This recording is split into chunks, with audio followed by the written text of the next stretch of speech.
नमस्कार, इस खास बुलेटिन में आपका स्वागत है। मैं हूं रुचि शर्मा। आइए डालते एक नजर हेडलाइंस पर। यूएस स्टॉक्स राउट के बीच क्रिप्टोकरेंसी में दिखी तेजी, बिटकॉइन $20,000 के करीब। क्रिप्टो लेंडर नेक्सो पर अमेरिका के 8 राज्यों से यील्ड प्रोडक्शन के लिए हुई कानूनी कार्रवाई। क्रिप्टो मार्केट में मंदी के बीच ग्रेस्केल बिटकॉइन ट्रस्ट डिस्काउंट ने छुआ सबसे निचला स्तर। क्रिप्टो फ्यूचर्स एक्सचेंज कॉइनफ्लेक्स के क्रेडिटर्स के पास पुनर्गठन के बाद है फर्म का 65% हिस्सा। रिटेल दिग्गज वॉलमार्ट ने रोब्लॉक्स में लॉन्च के साथ की मेटावर्स में एंट्री। अकाला नेटवर्क ने AUSD स्टेबल कॉइन में 2.7 बिलियन बर्न के बाद की वापसी। टेराफॉर्म लैब्स के संस्थापक डो क्वॉन ने कही छुपने के लिए कोई मेहनत ना करने की बात। दुबई $15 ट्रिलियन रोड मैप को एक्सप्लोर करने के लिए कर रहा है मेटावर्स कांग्रेस की मेजबानी। इन्फ्लेशन पर काबू पाने के लिए एग्रेसिव रेट हाइक की सीरीज के साथ जारी रखने के फेडरल रिजर्व के रिजॉल्व के बाद बढ़े हुए मंदी के डर के बीच ग्लोबल स्टॉक और करेंसीज S&P 500 के साथ साल में अपने सबसे निचले स्तर पर गिर गई है, जिसके साथ ही क्रिप्टो करेंसी में बढ़त देखी गई, जबकि बिटकॉइन ने $19,700 से ऊपर ट्रेड किया। डाउ जोन्स इंडस्ट्रियल एवरेज 1.1% नीचे गई और अपने पिछले पीक से 20% के नुकसान के बाद बेयर मार्केट टेरिटरी में फिसल गई। S&P 500 1.03% गिरी, जबकि नैस्डैक कॉम्पोजिट 0.6% नीचे आते हुए देखी गई। Short term bond yields invest ये दर्शाता है कि इन्वेस्टर्स लॉन्ग टर्म लेंडिंग की तुलना में शॉर्ट टर्म पर हायर डिग्री का रिस्क रख रहे हैं और हिस्टोरिकली मंदी का फोरशैडो हुआ है, जो सभी रिस्क एसेट को प्रभावित करता है। 2 साल के US ट्रेजरी के लिए यील्ड्स 4.3% तक बढ़ गई है, जो पिछली बार 2007 के अगस्त में देखे गए लेवल्स तक पहुंच गई थी। 10 साल के नोट 3.9% से ऊपर थे, जो 2010 के बाद से उनका हाईएस्ट मार्क है। इन सबके बीच बिटकॉइन ने पिछले 24 घंटों में नियरली 4.8% ऊपर जाते हुए अराउंड $19,777 पर ट्रेड किया है, जबकि ETH ने उसी समय के दौरान 5% ऊपर जाते हुए अराउंड $1,365 पर ट्रेड किया है। वहीं दूसरे मेजर ऑल्ट कॉइन्स में भी बढ़त देखने को मिली है। कैलिफोर्निया और 7 दूसरे राज्य क्रिप्टो करेंसी डिपॉजिट के लिए इंटरेस्ट को पे करने वाले अकाउंट्स के रूप में अनरजिस्टर्ड सिक्योरिटीज की पेशकश के लिए crypto currency lending platform Nexo पर मुकदमा कर रहे हैं। ऐसे में न्यूयॉर्क स्टेट द्वारा नेक्सो पर अपनी रजिस्ट्रेशन स्टेटस को गलत तरीके से पेश करने का भी आरोप लग रहा है। Washington, Maryland, Kentucky, Oklahoma, south Carolina और वेरमॉन्ट के साथ 6 दूसरे US स्टेट्स ने भी नेक्सो में कुछ यील्ड प्रोड्यूसिंग अकाउंट्स को टारगेट करते हुए इंडिविजुअल एक्शन फाइल की है। दरअसल स्विट्जरलैंड बेस्ड नेक्सो अकाउंट्स को हाई यील्ड के रूप में एडवर्टाइज करता है और कैलिफोर्निया ने नोट किया कि कंपनी ने एनुअल इंटरेस्ट रेट को 36% तक बढ़ाया है। ग्रेस्केल बिटकॉइन ट्रस्ट के लिए पिछले हफ्ते एक रिकॉर्ड लो लेवल पर पहुंच गया था, जो 2021 की शुरुआत से डिस्काउंट पर ट्रेड कर रहा है।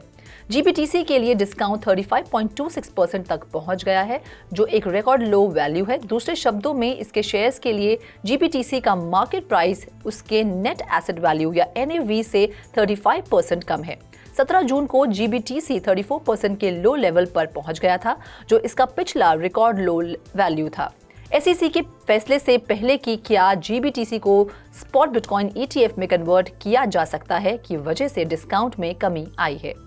ट्रबल क्रिप्टो फ्यूचर्स एक्सचेंज कॉइनफ्लेक्स ने कहा कि उसने अपनी रीऑर्गेनाइजेशन प्रोसेस के लिए स्टेक होल्डर्स के साथ समझौता किया है और इसलिए वह एक ऑफिशियल वोट की ओर रुख करेगा।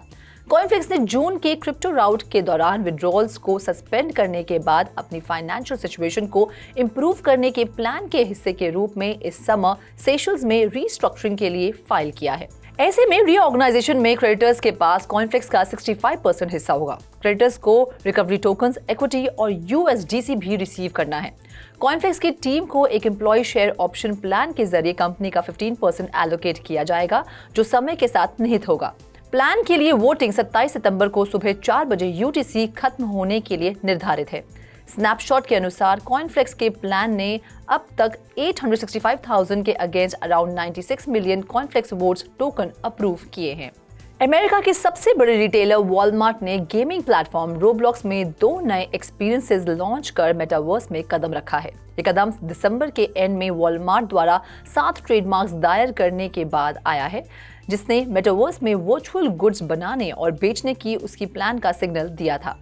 वॉलमार्ट ने 2 एक्सपीरियंस बनाए हैं जिन्हें वॉलमार्ट लैंड कहा जाता है, जिसमें एक वर्चुअल मर्चेंडाइज स्टोर और वॉलमार्ट का यूनिवर्स में ऑफ प्ले शामिल होगा, जिसमें अलग अलग टॉय वर्ल्ड्स और गेम्स शामिल होंगे। अपने स्टेबल कॉइन AUSD को शामिल करने वाली माइनिंग फेलियर के बाद अकाला नेटवर्क ने सोमवार को घोषणा की है कि उसने एक रेफरेंडम के बाद अपना ऑपरेशन फिर से शुरू कर दिया है, जिससे LPs को पूल से लिक्विडिटी या LP टोकन्स को हटाने की अनुमति मिलती है। अगस्त में IBTC और AUSD लिक्विडिटी पूल के मिसकॉन्फ़िगरेशन के कारण 3.022 बिलियन AUSD को गलती से मिंट किया गया था, जिससे इसकी कीमत अपने डॉलर के पेग से $0.01 से कम हो गई थी। अकाला पोल्काडॉट इकोसिस्टम पर बनाया गया एक डिसेंट्रलाइज्ड फाइनेंस प्लेटफॉर्म है। मिंट किए गए AUSD रिसीव करने वाले वॉलेट एड्रेसेस को ऑन चेन ट्रेसिंग के माध्यम से पहचाना गया है, जिसे 16 एड्रेसेस से 2.97 बिलियन AUSD गलती से मिंट की वसूली की अनुमति मिलती है।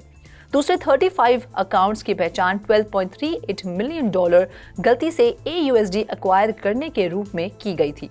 इस इंसिडेंट के कारण DEX सेविंग कोड में एक वल्नरेबिलिटी थी जो इंसेंटिव पैलेट का हिस्सा है, कंपनी ने कहा, जिसने अकाला नेटवर्क की सिक्योरिटी को मजबूत करने के लिए एक सिक्योरिटी रोड मैप की भी घोषणा की है। टेराफॉर्म के को-फाउंडर डो क्वान ने अपने 1 मिलियन से ज्यादा ट्विटर फॉलोअर्स को बताया कि उन्होंने अपना नाम इंटरपोल की रेड नोटिस लिस्ट में नहीं देखा है, लेकिन सभी नाम अवेलेबल नहीं है। डो क्वान ने कहा कि वे इंटरपोल रेड नोटिस के बाद छिपने के लिए कोई कोशिश नहीं कर रहे हैं, लेकिन अपने सटीक ठिकाने का खुलासा करने से इनकार किया है। लूना और टेरा USD के $40 बिलियन के कोलैप्स के बाद साउथ कोरियन ऑफिशियल्स कथित रूप से कैपिटल मार्केट लॉज को तोड़ने के लिए फाउंडर टर्न्ड फ्यूजिटिव और फेलो टेराफॉर्म लैब्स एग्जीक्यूटिव की तलाश कर रहे हैं। 28 सितंबर को दुबई पहले रीजनल मेटावर्स इवेंट को होस्ट करेगा। इस इवेंट से world wide metaverse industry road map बनाने में मदद मिलने की उम्मीद है। मौजूद लोग $15 ट्रिलियन अचीव करने के लिए इंडस्ट्री के लिए एक रोड मैप की आउटलाइन तैयार करेंगे। 28 और 29 सितंबर को होने वाले इस इवेंट को दुबई फ्यूचर फाउंडेशन द्वारा होस्ट किया जा रहा है और ये अनुमान है कि दुनिया भर में 300 से ज्यादा प्रोफेशनल्स और 40 से ज्यादा कंपनियां मेटावर्स के एप्लीकेशन में स्पेशलाइजेशन प्राप्त करेगी और वर्चुअल वर्ल्ड्स भी इसमें भाग लेंगे।